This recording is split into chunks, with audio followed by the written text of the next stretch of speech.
nos enteramos de que nació un pichón, entonces empezamos a hacer todos los preparativos para capturarlo.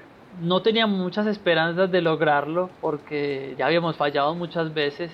Sin embargo, nos mantuvimos ahí y bueno, fuimos un equipo de aproximadamente 10 personas. Esa voz que ustedes están escuchando es la de Santiago Zuluaga, un biólogo colombiano de la Universidad de Caldas, y está contando la vez en que se trepó a un árbol de más o menos 50 metros de altura donde estaba el nido de un águila crestada. Después de 3 horas de escalar, llegué al árbol y bueno, y vi el pichón y la hembra estaba al lado. Entonces obviamente yo estaba muy nervioso, pero bueno, tenía un plan y era capturar el pichón y tratar de que no hacerle daño a la hembra, tratar de no hacerle daño a ninguno ni que me hicieran daño ellos a mí. Desde hace poco más de 10 años, Santiago estudia esta especie, también conocida como águila real de la montaña, águila crestada o águila poma, en 3 países de Sudamérica: Colombia, Ecuador y Argentina. Su objetivo era agarrar un pichón de águila, bajarlo del árbol, ponerle un GPS y volverlo a subir al nido. Él quería estudiar los desplazamientos de esta águila, pero cuando iba a agarrar el pichón, no contaba con que la mamá se iba a poner en el medio. Y se agachó un poco y abrió las alas y abrió un poco el pico y se puso entre medio. Entonces yo dije, ¿y acá qué hago? Entonces dije, no, pues la hembra está en medio, voy a intentar atraparla. La atrapo a ella, atrapo el pichón y veo cómo los bajo y marcamos a los dos. Santiago llevaba con él una pequeña red y decidió que con ella podía atrapar a la madre. En ese momento que ella seguro sintió la red en su cabeza, salió a volar y no te imaginas la fuerza que tienen estas águilas.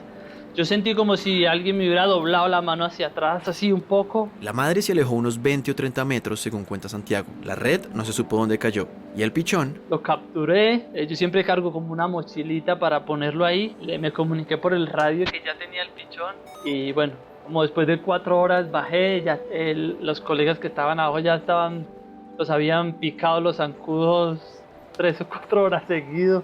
Después de unas 4 horas para bajar el árbol, se encontró con sus colegas y marcaron al pichón de águila con un GPS. Había una luna así gigantesca esa noche que nunca se me va a olvidar. De hecho, es una hembrita y la pusimos con el nombre de Luna. Hace unos meses, Santiago y otros colaboradores publicaron un artículo sobre su investigación en águilas crestadas. Estudiaron el movimiento de 6 águilas marcadas entre el 2015 y el 2019, 4 en Colombia y 2 en Argentina.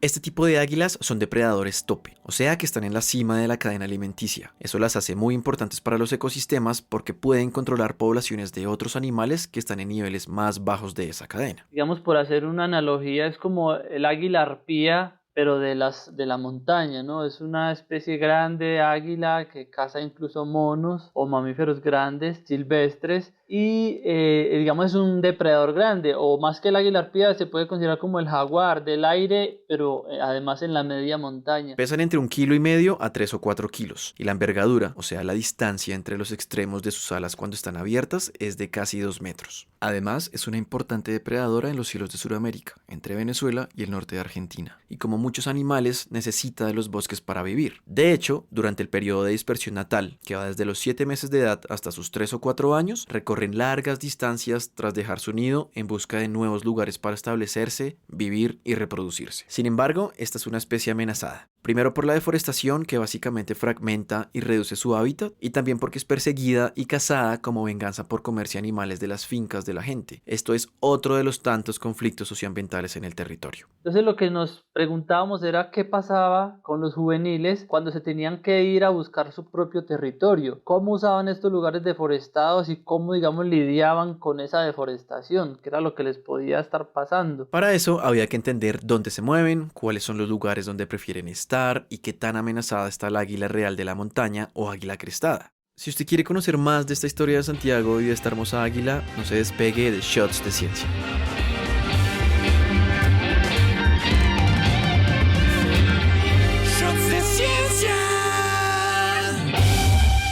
Para saber cómo les iba a los juveniles durante la dispersión natal y cómo hacían frente a la deforestación, el grupo de investigación tomó datos de las 6 águilas que marcaron con transmisores GPS. Son transmisores que funcionan con señal de celular y tienen un GPS adentro, entonces lo que hace es que toma puntos GPS y después los envía por medio de señal de celular. Cada cierto tiempo, el transmisor se conecta a servidores a través de la red de telefonía celular y guarda los datos de ubicación de cada individuo. Después, esos datos se descargan y se analizan a través de modelos matemáticos y análisis estadísticos. El equipo contrastó estos datos con otros parámetros como la cobertura de bosques, la elevación y la pendiente del terreno. Así construyeron un sistema de información geográfica que no es nada más que organizar distintas bases de datos sobre un mapa. Encontramos que las águilas juveniles tenían grandes, rangos de acción de aproximadamente 1000 kilómetros cuadrados. Eso viene siendo como una novena parte del tamaño de Puerto Rico.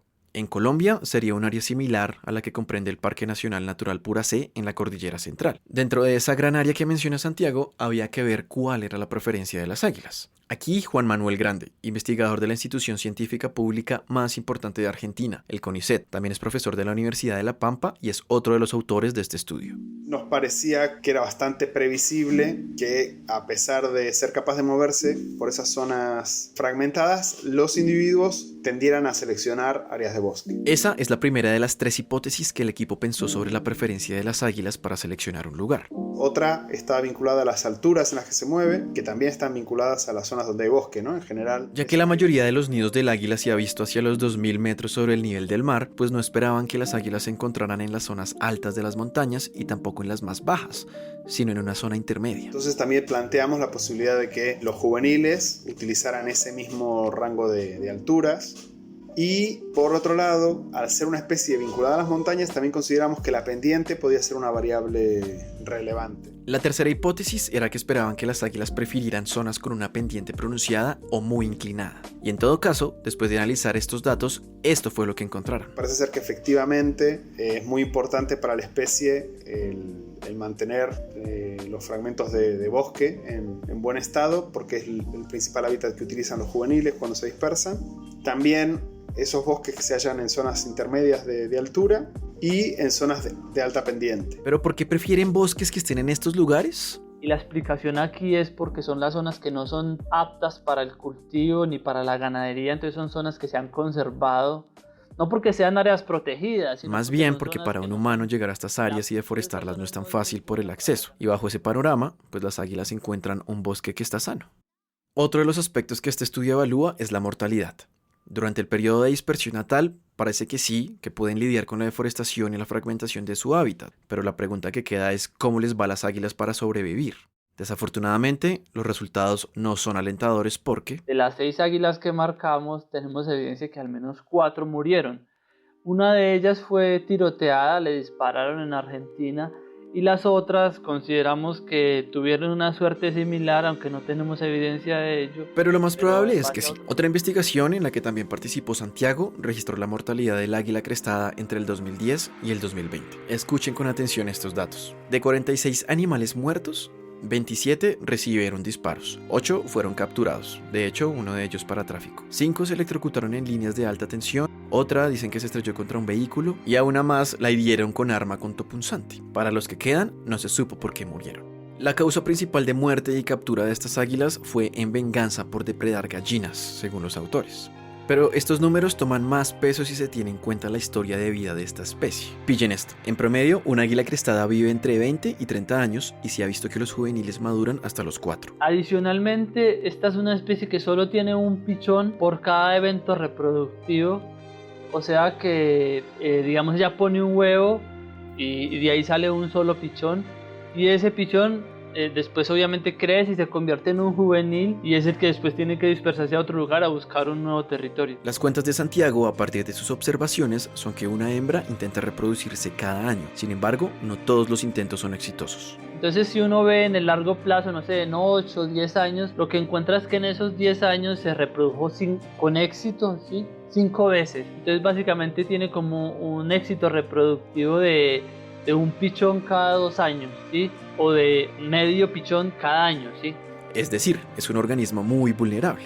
Aunque hay distintas estimaciones de la población del águila real de la montaña, según la organización internacional dedicada a la protección de aves BirdLife International, quedan entre 370 y 1500 individuos en total. Sin embargo, se necesitan más estudios para llegar a una cifra más exacta. Por ahora, y con base en los resultados del estudio de Santiago, de Manuel y de los demás investigadores, esto es lo que sabemos. Es que las águilas se mueven por áreas bastante amplias, son capaces de cruzar zonas deforestadas y totalmente transformadas, son capaces de sobrevivir unos cuantos meses en esos ambientes tan fragmentados, pero se encuentran con esa problemática que es que tienen una alta mortalidad.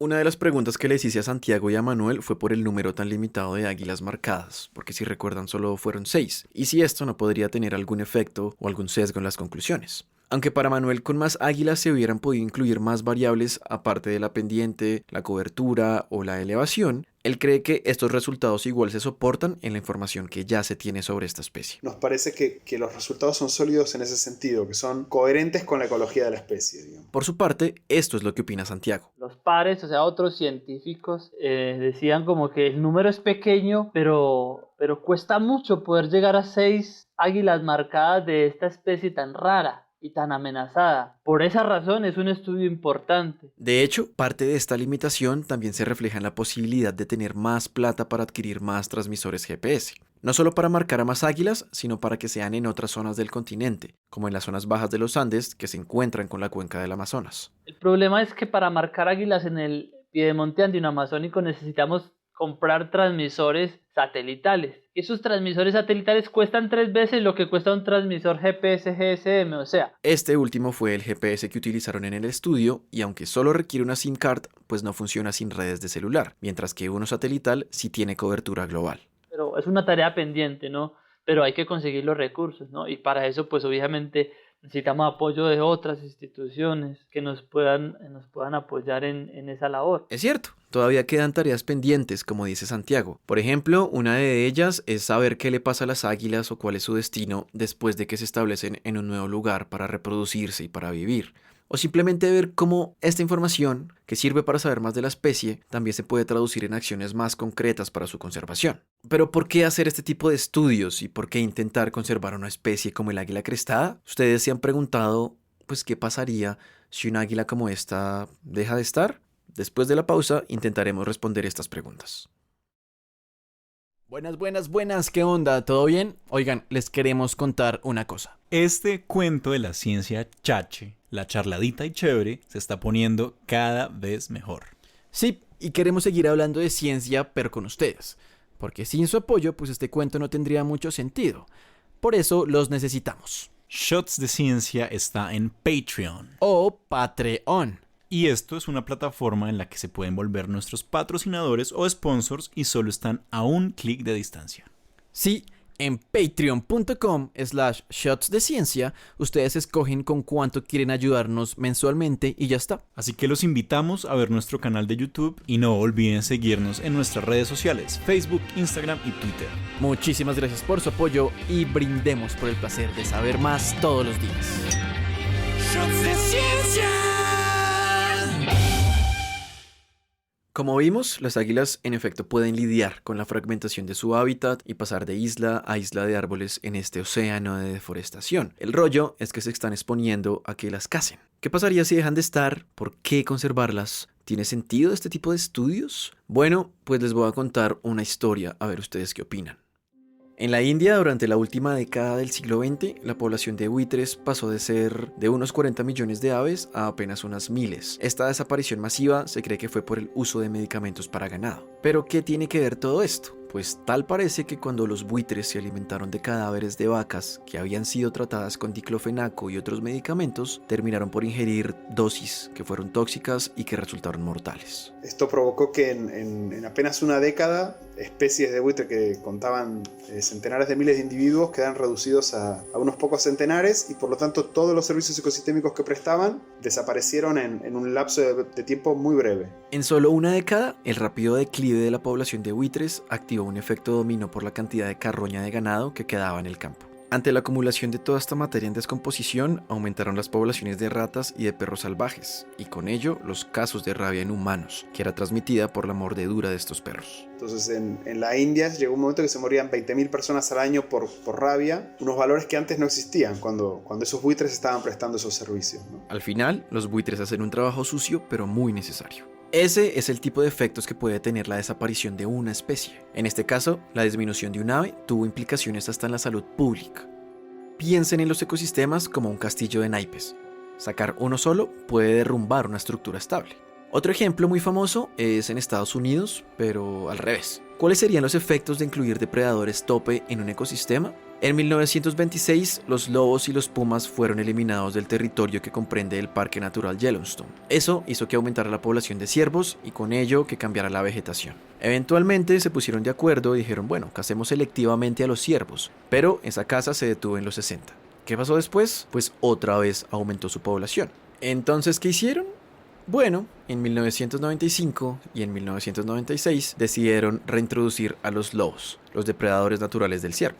Eso hizo que la vegetación respondiera de otra manera y empezara a crecer nuevamente. Provocó que se incrementaran, por ejemplo, la producción de frutos rojos en los arbustos, y eso se vinculó después con un mejor estado de salud de las poblaciones de osos, que tenían más alimento. Incluso se ha relacionado que indirectamente los lobos tuvieron efecto en los ríos. ¿Pero cómo? Pues dicen y creen que ante la presencia de más plantas en las riberas, pues se disminuyó la erosión. Entonces, es un ejemplo también muy lindo porque es introducir una pieza que faltaba en el ecosistema y ir midiendo cómo volver a poner la pieza genera efectos en toda la escalera, digamos, ¿no? Por eso es que depredadores tope como el águila crestada pueden jugar un papel fundamental. Entonces, si nosotros sacamos esta pieza, lo que no sabemos es qué puede pasar. Hay evidencias en distintos lugares como al desaparecer un depredador tope, lo que ocurre es que los depredadores de niveles medios incrementan sus números y eso incrementa la presión sobre algunos grupos de especies que antes no sufrían una presión tan elevada, y eso va generando desbalances en el bosque y acaba cambiando totalmente la estructura del bosque. Por ejemplo, los investigadores de este estudio concuerdan en que, en efecto, estas águilas podrían tener un servicio de control de especies, en particular de aquellas que tienen efectos directos en cultivos de interés humano. Aquí Santiago. Los monos maiceros son especies que cuando no son controladas por un depredador, en este caso el águila, estas especies pueden hacer daño a los cultivos de maíz. De ahí que haya personas que no miren con buenos ojos a estos monos, que en Colombia les llaman maiceros o capuchinos cabeza dura. El águila es una especie que controla a estos monos, no solo los monos, controla las ardillas, incluso controla serpientes, algunas de ellas venenosas. Eso, digamos, es una de las contribuciones más importantes que tiene el águila para los humanos. Y esto sin mencionar que cuando un águila depreda, también ingiere lo que su presa haya comido. Cuando se alimenta de los mamíferos, por ejemplo frugívoros que tienen semillas en los buches, lo que el águila hace es que se consume estos buches, ¿sí? Estos intestinos. El águila los consume y después expulsa esas semillas, pero las expulsa a distancias mucho más largas que a lo que podían haber sido expulsadas, digamos, por el consumidor original. Esto se conoce como dispersión secundaria de semillas y es importante especialmente para los bosques. Entonces, si perdemos esta águila, perdemos la dispersión secundaria de semillas a larga distancia y además el control de otras especies que potencialmente pueden ser plagas o no. Pero ese control del águila sobre otras especies, digamos, de mamíferos, también es importante para los bosques, ¿no? Porque si una especie aumenta mucho, pues tal vez no es tan beneficiosa para un bosque. Cada vez es más clara la importancia de conservar una especie y su hábitat. Y de hecho no solo por lo útil que pueda llegar a ser. También hay razones de convicción para conservar organismos que muchas veces superan la mera utilidad. Este es Manuel. Sí, hay como distintos enfoques para plantear esto, ¿no? Por un lado, hay una cuestión ética que a los que somos científicos que trabajamos en conservación y a una parte importante de la sociedad nos parece que por ser un ser vivo que está en los ambientes naturales que nos quedan en este mundo que llegó al día de hoy a través de siglos de evolución con nosotros, o sea, tiene el mismo derecho a persistir en el ambiente que nosotros, digamos. Por ahora, los esfuerzos están en conseguir financiación y extender los alcances de este proyecto. Pues al final, como dice Santiago, todavía estamos a tiempo. Estamos a tiempo porque hay una buena porción de bosque que se puede preservar y porque la población de águilas podría estar en un momento en el que se puede recuperar y en efecto esto ayudaría a poblar algunos territorios nuevamente. Si logramos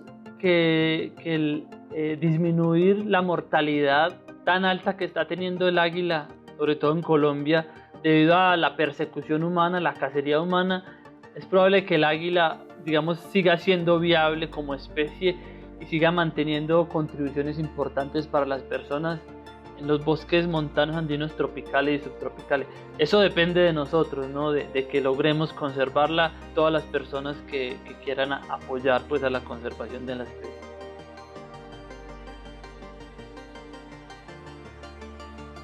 Yo soy Efraín Rincón y esto es Shots de Ciencia. No olviden seguirnos en redes sociales y nos vemos en la próxima.